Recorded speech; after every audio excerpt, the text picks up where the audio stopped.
در لغت عرب تعاون باب تفاعل با اعانت باب افعال معناش فرق میکنه.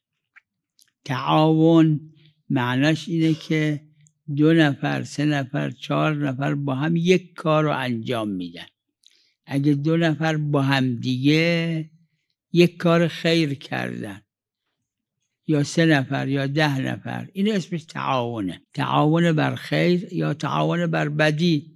2 نفر 3 نفر با هم 1 نفر رو کشتن، تعاون بر بدی، این اسمش تعاونه. اعانت معناش اینه یک کسی یک کاری داره انجام میده، این کمک میکنه به اون. در تعاون اشکالی نیست، خلافی هم بین فقها نیست در این که تعاون بر اثم حرامه، اما اعانت بر اثم این محل خلافه. مشهور بین فقهای شیعه اینه که اونم حرامه. اما اعانت یعنی چی؟ گفتن اعانت یعنی معناش اینه یا واسطه فاعل غیر مختار باشه، یا اگر فاعل مختاره جوری باشه که اون شی مترتب برش میشه. یعنی چی؟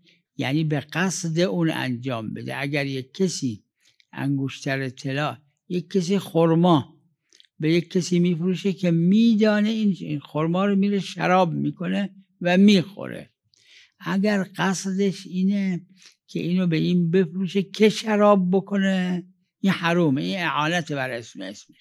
شیخ انصاری رضوان الله علیه همین را در مکاسب فرمودن. اما اگر میدونه این خرما رو که به این میفروشه این میره شراب میکنه و میخوره، اما این نمیخواد شراب اون بخوره، میخواد پول خرماشو بگیره، این کار حروم نیست، چون این اعانت اسمش نیست.